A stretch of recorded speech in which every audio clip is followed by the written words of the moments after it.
તમને આમાંથી કોઈ પણ પ્રકારનો વિકલ્પ, દાખલા તરીકે આ ચિત્ર છે, બરાબર.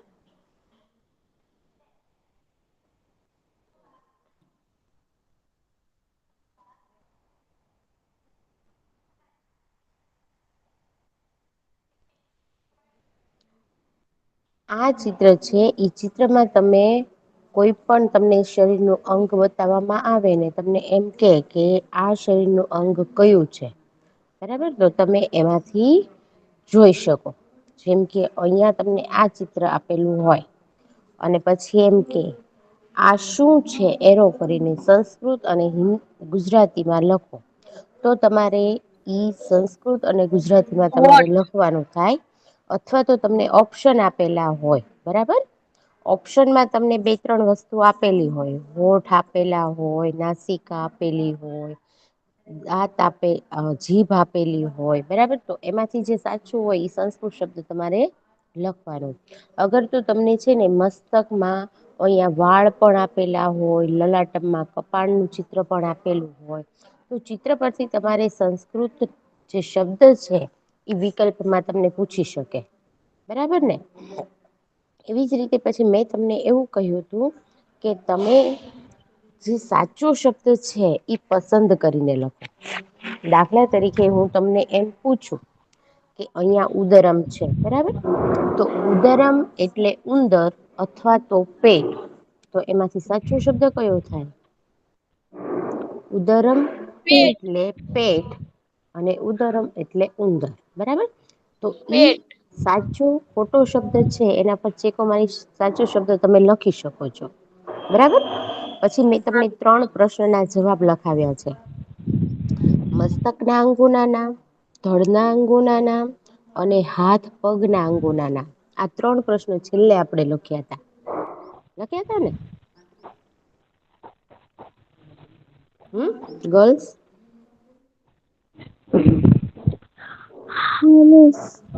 સંસ્કૃતની પાકી બુક લઈને બેસવાનું છે. જે તે વિષયનું જયારે લેક્ચર હોય છે ત્યારે તમારે ઈ વિષયનું કઈ પણ મટીરિયલ તમારી પાસે છે, ટેક્સ્ટ બુક છે, અગર તો ફેર બુક છે, એ બધું લઈને બેસવાનું છે.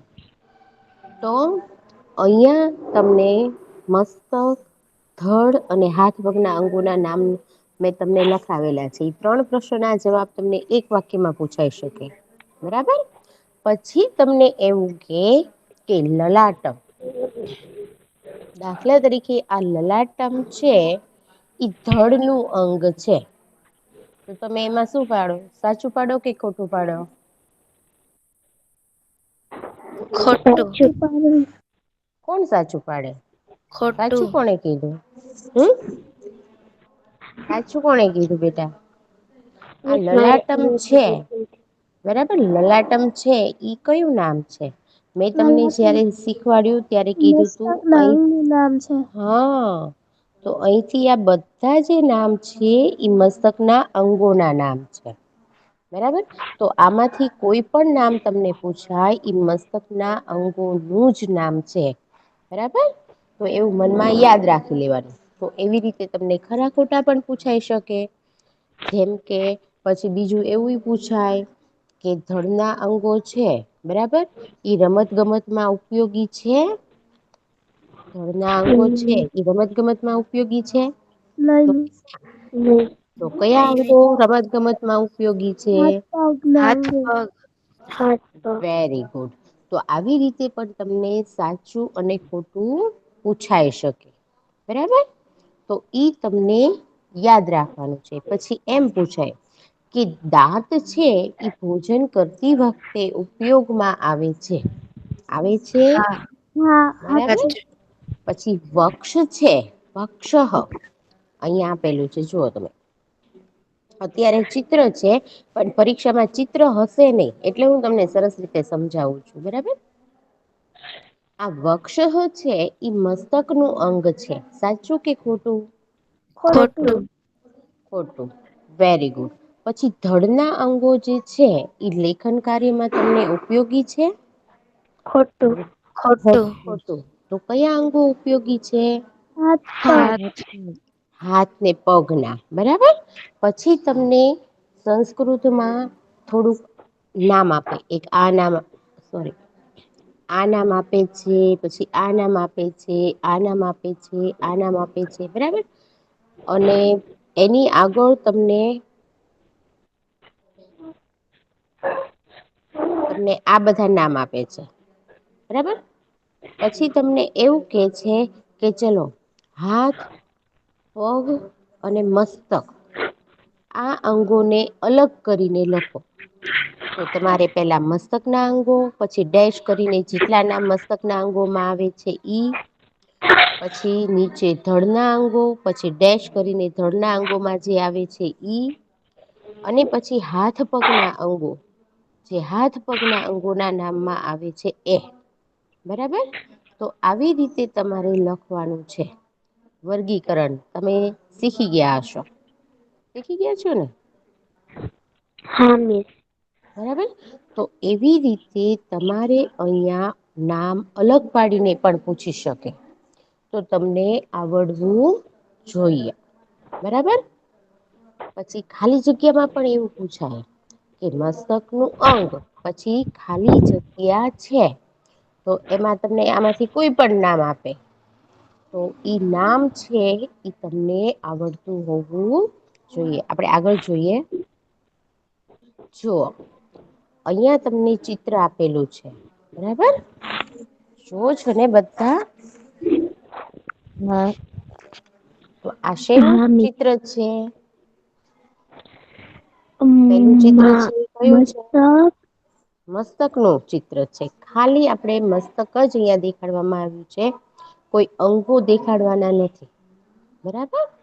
પછી બીજું ચિત્ર છે ઈ કયું છે? દાંત. દાંત. Very good. બીજા ચિત્રોમાં તમે જુઓ ખાલી હોઠ હોય ને તો નીચેનું ચિત્ર છે ને એની જેવું હોય. પણ અહીંયા હોઠ ખુલ્લા રાખી અને દાંત દેખાડવામાં આવ્યા છે. બરાબર. અહીંયા તમને હોઠ ખુલ્લા રાખી અને આ દાંત દેખાડવામાં આવ્યા છે. એટલે અહીંયા આપણે લખશું દંતા. બરાબર. દંતા એટલે શું થશે? દાંત. દાંત. બરાબર ને? આવી રીતે આપણે પરીક્ષામાં પણ પૂછાય તો આપણે લખી શકીએ છીએ. એવી રીતે પછી તમને બીજું ચિત્ર કે નીચેનું ચિત્ર તમે જુઓ. આ શું છે? ઓષ્ઠ. Very good. ઓષ્ઠ એટલે હોઠ, બરાબર. એના પછી આગળ તમને ચિત્ર એની પછીનું ચિત્ર છે ઈ કયું છે? આ ચિત્ર કયું કોણ? છે? કર્ણ. કાનની કોણ? કર્ણ એટલે? કાન. Very good. એની પછી તમે જુઓ. કયું ચિત્ર નેત્રમ. છે? નેત્રમ. Very good. નેત્રમ એટલે? આંખ. આંખ. નેત્રમ એટલે? આંખ. પેલા કોણે જવાબ આપ્યો? મેં. નેત્રમ એટલે આંખ, બરાબર છે. પછી આ શું છે? હસ્ત. હસ્ત છે. હસ્ત તો આપણને લાંબો. Very good. આ શું છે? કરતલમ. કરતલમનો અર્થ શું થાય? હથેળી. હથેળી. તો અહીંયા આપણને હથેળી બતાવવામાં આવી છે, બરાબર. હાથ બતાવવામાં આવ્યો નથી. પછી આ શું છે? ચરણ. ચરણ એટલે શું થાય? પગનો પંજો. પગનો પંજો. પગનો પંજો. Very good. તો આવી રીતે તમને ચિત્ર દ્વારા પણ પૂછી શકે. વિકલ્પમાં ને એમાં. બરાબર. પછી મેં તમને જો કીધું તું, બરાબર કે તમને આવી રીતે કોષ્ટકમાં તમને પૂછાઈ શકે. તો અહીંયા આપણે તમારી જો 3 બોક્સ આપેલા છે. એમાં નામ છે ઈ ક્યાં આવશે? તમારે ખાલી ઈ જ બોલવાનું છે. પેલું નામ છે દંતા. દંતા નામ ક્યાં આવશે? મસ્તકના અંગોમાં. Very good. પછી છે ઓષ્ઠ. ઓષ્ઠ કેમાં આવશે? મસ્તકના અંગો. મસ્તકના અંગો. પછી કરહ. મસ્તકના અંગો. કરહ મસ્તકના અંગોમાં આવશે. આ શબ્દ મેં તમને અલગથી લખાવ્યો તો જુઓ જરીક નોટબુકમાં. હાથ પગના અંગો. Very good. એટલે હાથ પગના અંગોમાં.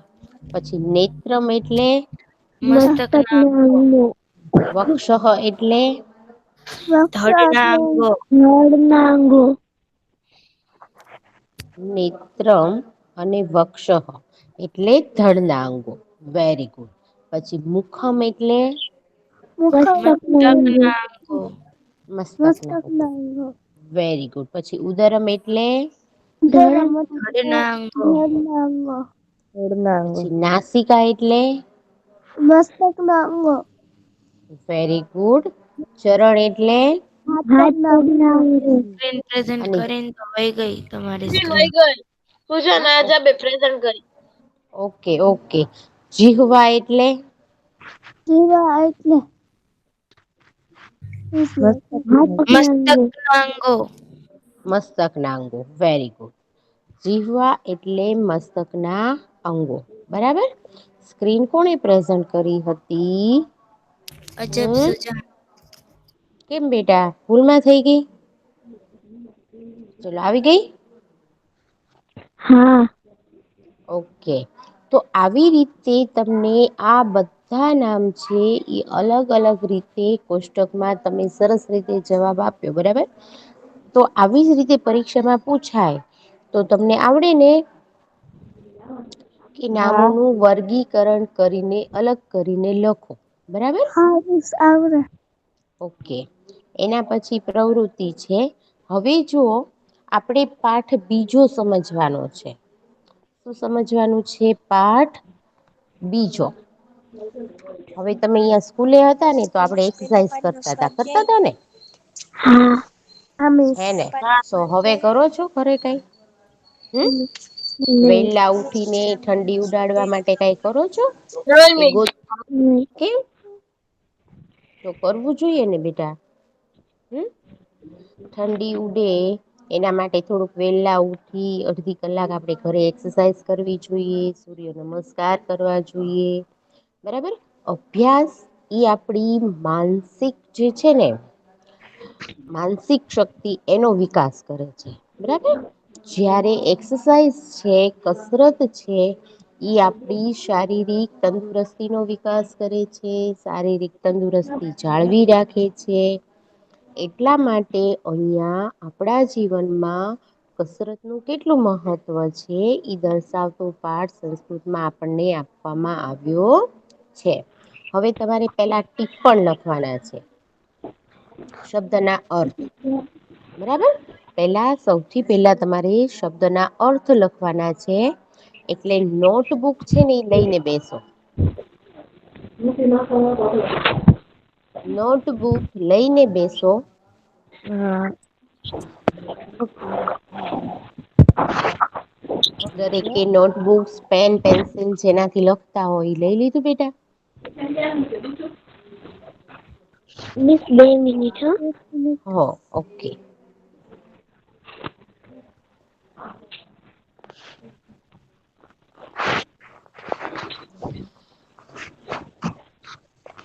મિસ રાબિયા બસ લેસન નથી કરતી.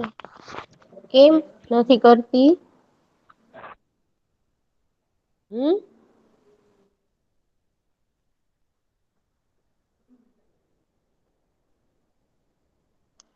જો આપણે પ્રેઝન્ટ હોય ને તો ફટાફટ મિસને જવાબ આપવાનો હોય ને. ચલો બધા એ નોટબુક્સ લઈ લીધી છે બેટા?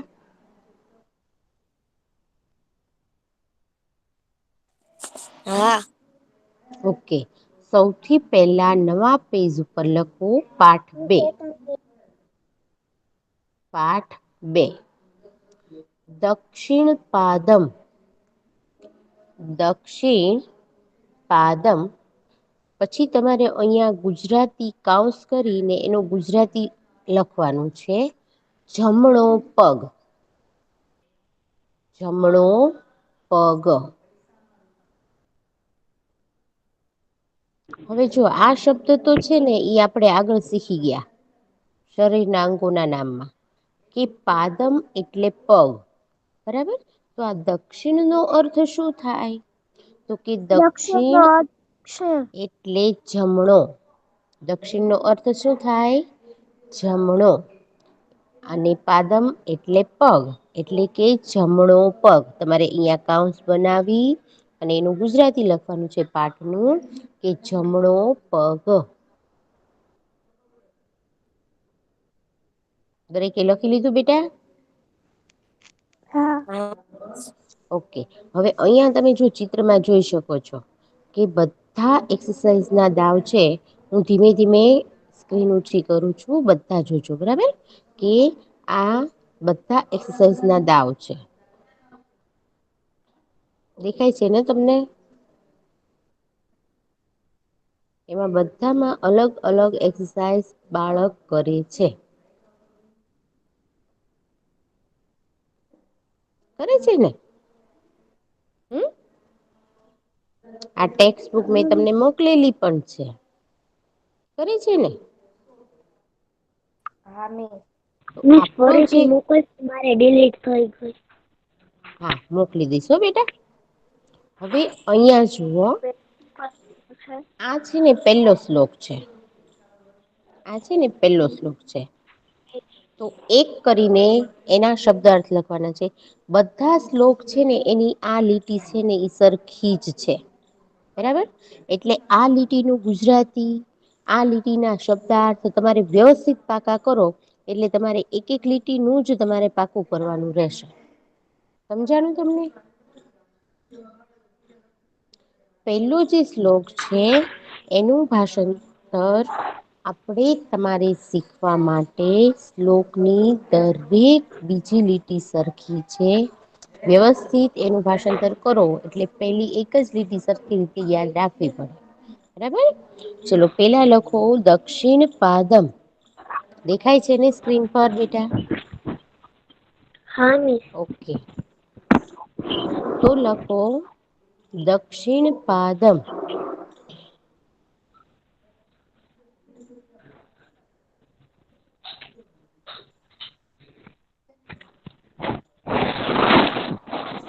હજી સ્પીકર કોનું શરૂ છે બેટા?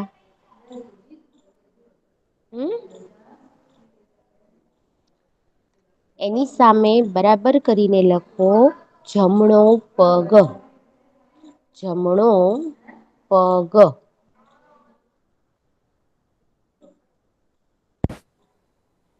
માં એની પછીનો એની શબ્દ છે. પછીનું સુમિતા મિસ. હા બોલો બેટા. મિસ નોટબુકમાં લખવાનું છે કે ફાયરબુકમાં? ફેરબુકમાં. આપણે શબ્દાર્થ કેમાં લખીએ બેટા? ફેરબુકમાં જ લખવાનું છે. મિસ દક્ષિણ પાદમ પછી? દક્ષિણ પાદમ એટલે જમણો પગ.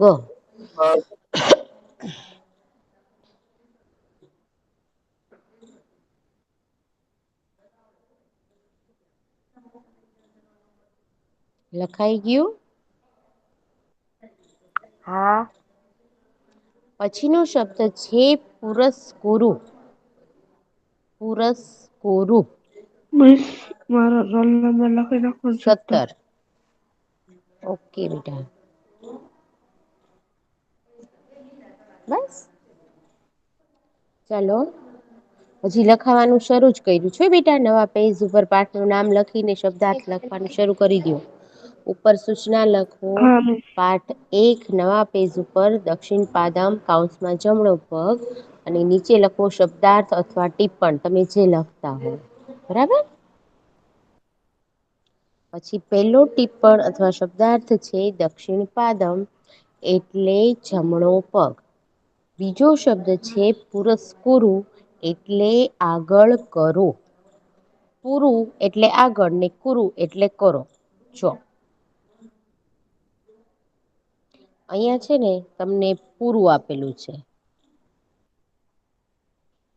અહીંયા પૂરું આપેલું છે ને અહીંયા કુરું આપેલું છે. બરાબર?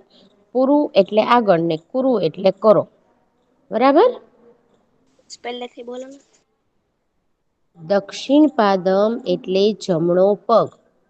આપણે હજી આખા કાવ્ય ના લખવાના છે હો બેટા. મિસ સંસ્કૃત 2 લખવાનું છે. હા. પુરસ્કુરુ સાથે લઈ લ્યો એટલે આગળ કરો.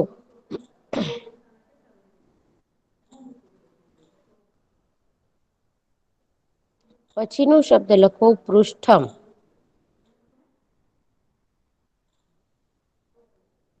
પૃષ્ઠમ એટલે પાછળ. પૃષ્ઠમ એટલે મિસ તમે ઓલાનું પુરસ કરો ને એનું શું લખાયું? આગળ કરો. જો બધું મિક્સ ન કરતા હો બેટા. પુરસ્કુરુ એટલે આગળ કરો અને પૃષ્ઠમ એટલે પાછળ. પૃષ્ઠમ એટલે પાછળ અને અહીંયા આપેલું છે કુરુ એટલે કરો. અને આ એટલે દક્ષિણ પછી પેલા પૂરું લખવાનું હતું. પાછળ નીચે લખવાનું હતું બેટા.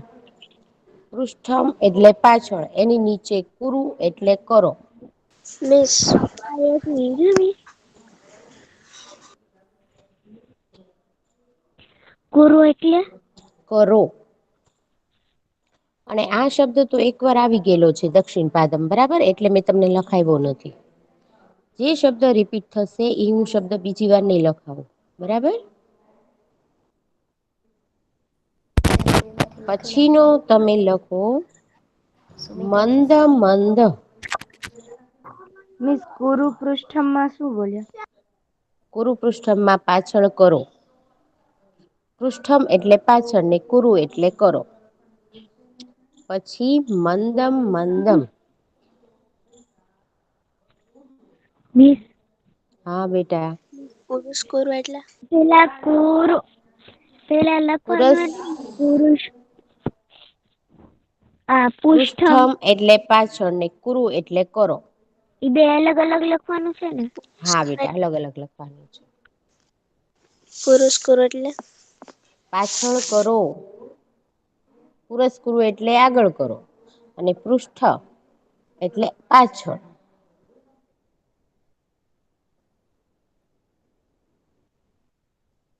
પછી લખો મંદમ મંદમ. મંદમ મંદમ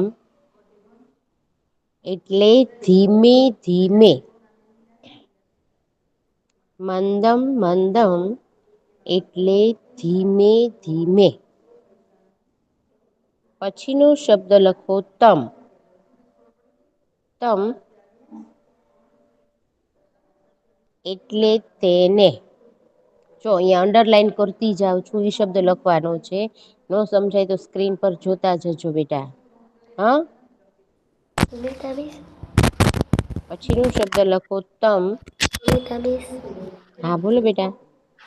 મિસ અને પેલા તમે સ્વાધ્યાયમાં શું કરાવ્યું હતું?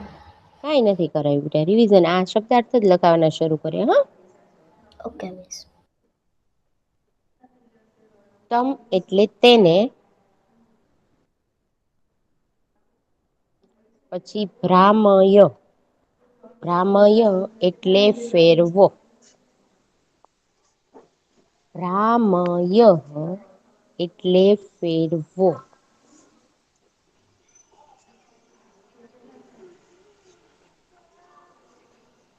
લખાઈ ગયા એટલા શબ્દાર્થ? હા મિસ. હા મિસ. પછી એની પછી લખું સ્વયં. મિસ બ્રાહ્મય એટલે? ફરો. બધું પૂછાય પરીક્ષામાં? હા બેટા પૂછાય જ તેને. પીસા હેમાં પૂછાય? ભાષાંતરમાં પૂછાય. આ બધા શ્લોકનું તમે જ્યારે શબ્દાર્થ પાકા કરો ત્યારે તમને ભાષાંતર આવડે. હા બરાબર. મિસ. સ્વયં સ્વયં એટલે? તમે પોતે. મિસ એમ જ લખવાનું હોય ને તમે પોતે. હા તમે પોતે સ્વયં એટલે તમે પોતે. એની પછીનો શબ્દ લખો ગોલાકારમ. ગોલાકારમ. ગોલાકારમ એટલે ખાવાનો ગોળો નહી હો. હેને મોઢામાં પાણી આવવા માંડ્યું ને હે ને. હમ. મને તો ખબર પડી જ ગઈ. ગોલાકારમ એટલે ગોળાકારમાં. ગોળાકારમાં.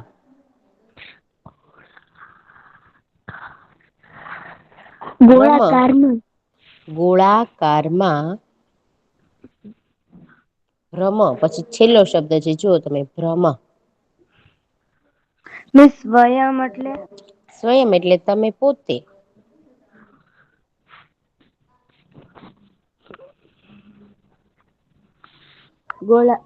એ બધા ગોલાકારમ ગુજરાતી એટલે લખવાનું છે ને?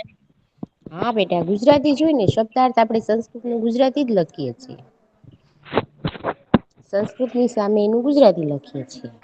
ગોલાકારમ એટલે ગોળાકારમાં, ભ્રમ એટલે ફરો. એટલે મીન્સ ગોળ આકારમાં એમ લખવાનું ને, ગોળ આકારમાં. ગોળાકારમાં અળ છે ને એ અળા આવશે આમ.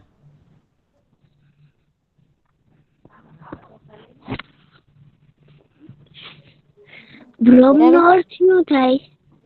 ભ્રમ એટલે ફરો. કરો ફરો. મિસ લખો તો. ફરો. ફરો. બરાબર. હમ. આખો શ્લોક પૂરો થઈ ગયો. હા. ફરીવાર એકવાર એના શબ્દના અર્થ બોલું છું, ધ્યાનથી સાંભળજો.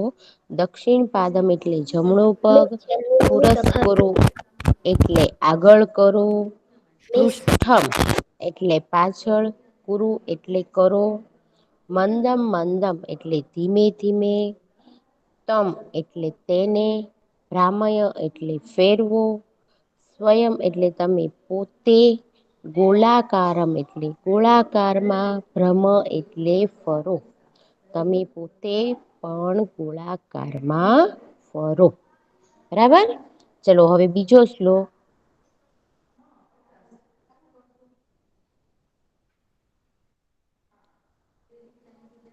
બીજો શ્લોક એક લીટી મૂકી અને બીજા શ્લોકના ટીપ્પણ લખો. વામમ પાદમ. વામમ પાદમ. વામ અહીંયા જુઓ. અહીંયા દક્ષિણ પાદમ છે ને અહીંયા વામમ પાદમ છે. બરાબર. આ જમણો અને આ ડાબો. બરાબર. વામ એટલે ડાબો થાય. શું થાય? વામ એટલે શું થાય? ડાબો પગ. ડાબો. બરાબર. એટલે તમને આ વિરોધી શબ્દમાં પણ પૂછાઈ શકે. કે દક્ષિણ સામે શું આવે તો કે વામમ. પછી તમને આગળ અહિયાં પૂરું, જેમ કે અહિયાં છે.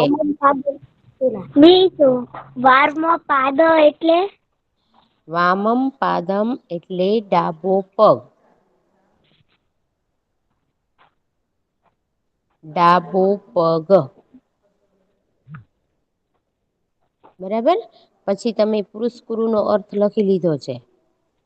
વામમ પાદમ એનો આગળ લખ્યો. પૃષ્ઠમ કુરુ એનો શબ્દ ના અર્થ લખી લીધા છે. પછી આ લીટી આખી ના અર્થ લખી લીધા છે. બરાબર. પેલા શ્લોકમાં એટલે ઈ વસ્તુ કઈ લખવાની આવતી નથી. ડાબો પગ છે ઈ તમારે યાદ રાખવાનો છે.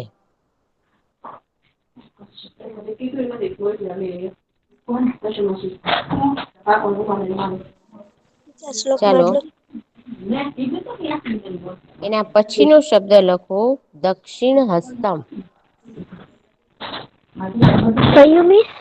દક્ષિણ હસ્તમ. જુઓ ત્રીજો શ્લોક અહીંથી શરૂ થાય છે. દક્ષિણ હસ્તમ. તમે ત્રીજું કરીને લખવાનું ને? હા 3 કરીને લખો. એટલે તમને ખબર પડે કે આ શ્લોકમાં તમારે કયા નવા નવા શબ્દો છે. એક એક શબ્દ જ હમણાં આવશે, વધારે નહી આવે. બરાબર. દક્ષિણ હસ્ત. દક્ષિણ નો અર્થ શું થાય? દક્ષિણ દિશા. દક્ષિણ દિશા થાય. હમણાં મેં આગળ લખ્યું ને દક્ષિણ પાદમ. જમણો. જમણો. હા. જમણો હાથ. અને હસ્તનો હાથ.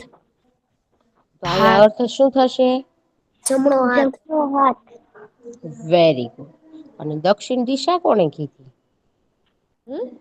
તો અર્થ લખો જમણો હાથ. દક્ષિણ હસ્તમ એટલે જમણો હાથ. બરાબર. પછીનો શબ્દ પુરસ્કુરુ એટલે આગળ કરો એ આપણે લખી લીધું. પછી દક્ષિણ હસ્ત પાછું આવ્યું ઈ આપણે લખી લીધું. ગુરુ પૃષ્ઠમ એટલે પાછળ કરો ઈ અર્થ આપણે પેલા લખી લીધો છે. પછી મંદમ મંદમ ધીમે ધીમે તમ એટલે તેને ભ્રામય એટલે ફેરવો. સ્વયં એટલે તમે પોતે ગોળાકારમ એટલે ગોળાકારમાં ભ્રમ એટલે ફરો. આ બધા શબ્દો આપણે લખી લીધા છે બરાબર. મિસ દક્ષિણ પુસ્તકાલય એનો અર્થ બોલો. કયું બેટા? દક્ષિણ ત્રીજા નંબરનું. વાળું ફરીથી દક્ષિણ લખવાનું. પુસ્તકાલય. દક્ષિણ હસ્તમ એટલે જમણો હાથ પુરસ્કુરુ એટલે આગળ કરો. બીજું લખવાનું છે.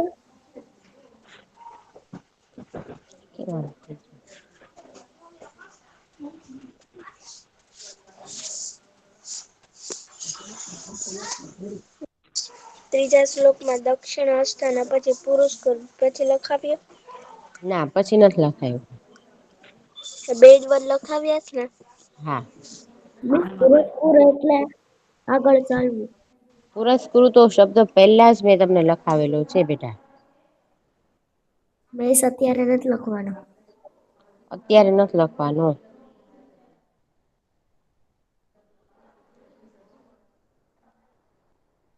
બરાબર. પછી આ લખવાનું છે ને દક્ષિણ હસ્તકોણ. હા. વીસ તો ઉપર કરો ને મારે લખવાનું બાકી છે. એક જ મિનિટ હો બેટા. કયું લખવાનું બાકી છે ત્રીજો ને. હા. હા દક્ષિણ હસ્ત એટલે ઈ લખો લખાઈ ગયું. જમણો પગ. ઈ લખાઈ ગયા પછી ની લાઈન કરી છે ને.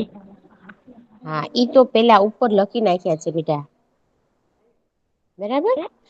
ઈ નથી પુરસ્કુરુ ઈ લખવાનું. તમે પહેલો શ્લોક છે ને ત્યારે મેં બધા લખાવ્યા. હવે આ બધા છે ને એ રિપીટ થાય છે. તો રિપીટ થાય ને ઈ આપણે નથી લખવાના બેટા. હા ઓકે. એની પછી અહિયાં ચોથો શ્લોક શરૂ થાય છે. ચોથો શ્લોક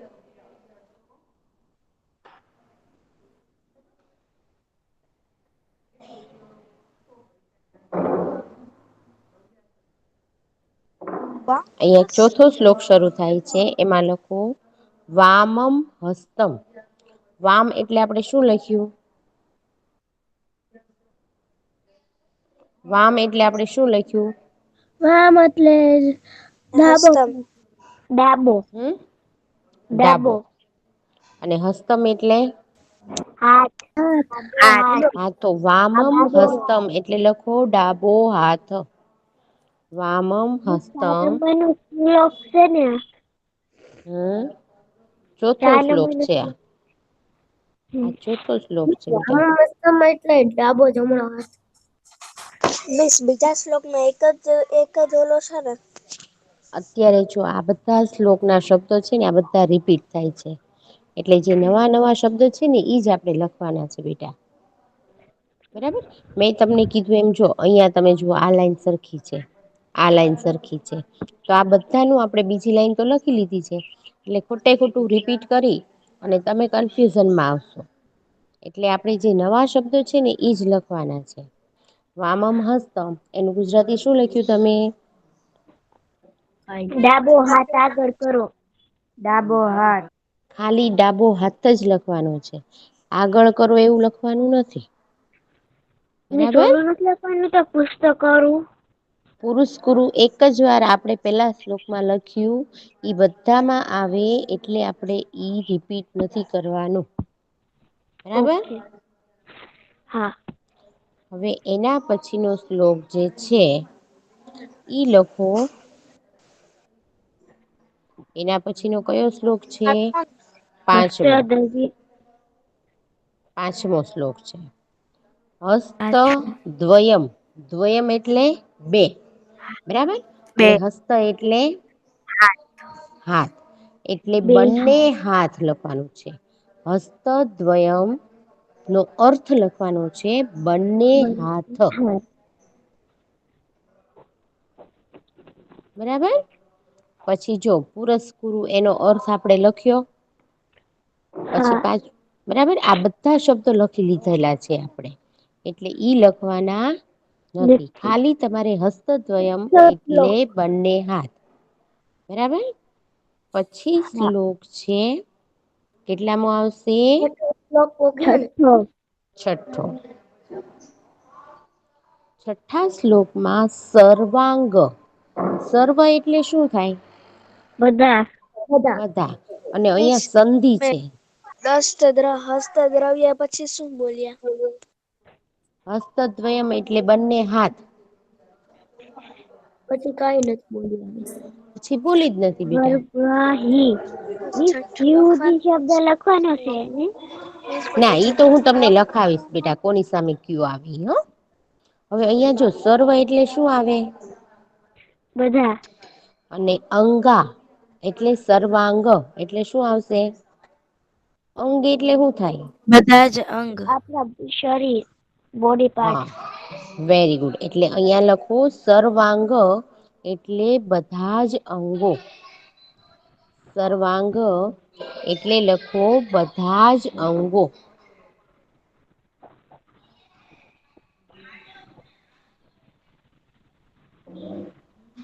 લખાઈ ગયું?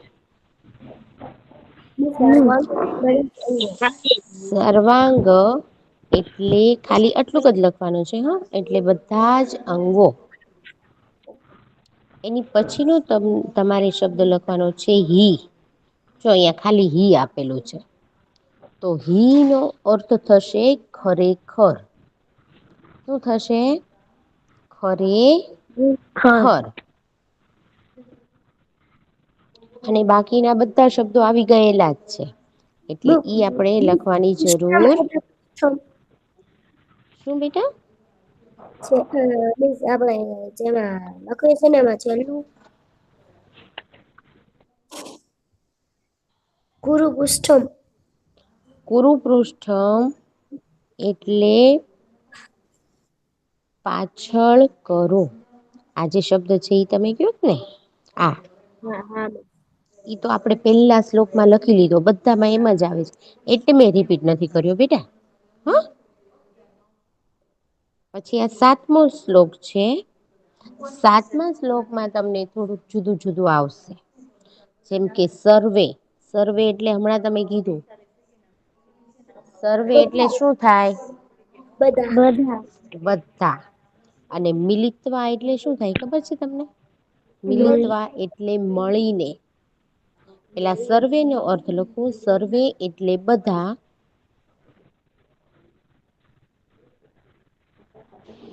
સર્વે એટલે બધા. પછી લખો મિલિત્વા એટલે મળીને. એટલે બધા મળીને એવું થશે. હું શ્લોક જયારે સમજાવીશ ને ત્યારે તમને કહીશ. સર્વે મિલિત્વા. બરાબર, બંનેનો અર્થ લખાઈ ગયો. સર્વે એટલે બધા અને મિલિત્વા એટલે મળીને. મળીને. બધા મળીને ખેલના. ખેલામ એટલે તમને શું કરવું ગમે? રમવું. હા, તો ખેલામ નો અર્થ શું થશે? હા રમવું. હા રમવું. રમીએ. શું થશે? રમીએ. રમીએ. પછી જો પછી પાછું અહિયાં ઈનો ઈજ છે. સર્વે મિલિત્વા. તો આગળ આપણે લખ્યું ને એટલે અહિયાં કઈ બે શબ્દો લખવાની જરૂર નથી. આ ને આ શબ્દ લખવાની જરૂર નથી. બરાબર, કારણ કે એ રિપીટ જ થાય છે. બરાબર ને? ગાયમ ગાયામ. નો આવે. ગાયામહ એટલે શું થશે? તમને શું ગાવું ગમે છે બહુ? ગીત. ગીત. તો ગાયામની સામે ગુજરાતી લખવું ગાઈએ. ગાઈએ એમાં કેમ લખશો? આમ લખજો ગા ઈ એ. બરાબર, આમ લખજો. બરાબર. પછી છે એની નીચેની લીટી સર્વે મિલિત્વા ખાદામ. ખાદામ નો અર્થ શું છે? ખાવું. ખાવું. Very good. હો ભાઈ, તમે તો બહુ લખાણ હોશિયાર સારું થઇ ન ગયા લાગે છો. એટલે જમવાનું લખવાનું ને. હા, ખાદામ નો અર્થ લખો ખાઈએ. જમીએ બંને લખી શકો છો મ બરાબર. નો આવે. હા બેટા ખાધામહ જ આવે. ખાધામહ એટલે જમીએ અથવા ખાઈએ. બરાબર. પછી આ તો તમને બધાને બહુ ગમે એવો શબ્દ છે. નૃત્યામ. નાચવું. નાચવું. નૃત્ય કરીએ બરાબર. તમે અહીંયા જયારે બહુ ભેગા થતા હો ક્લાસમાં ત્યારે કરો છો ને. મિસ કોઈ ન આવ્યા હોય ને રિસેસમાં હે ને અથવા તો તમારે જયારે એસેમ્બલી હોય છે ત્યારે તમે કરતા હતા હે ને. સંમેલનમાં કરીએ. હા એટલે તો કવ સંમેલનમાં તમે ઘણા બધા પ્રોગ્રામ કરો છો. તો નૃત્યામહ નો અર્થ લખો નાચીએ. નૃત્યામહ નો અર્થ લખો નાચીએ. લખાઈ ગયું. હા. ઓકે તો અહિયાં આપણે બીજો પાઠ જે છે. એના શબ્દના અર્થ આપણે લખેલા પૂરા કરીએ છીએ બરાબર. તો આજના હોમવર્કમાં આપણો જે લેક્ચર છે. એ અહિયાં પૂરો થાય છે. આજના હોમવર્કમાં જે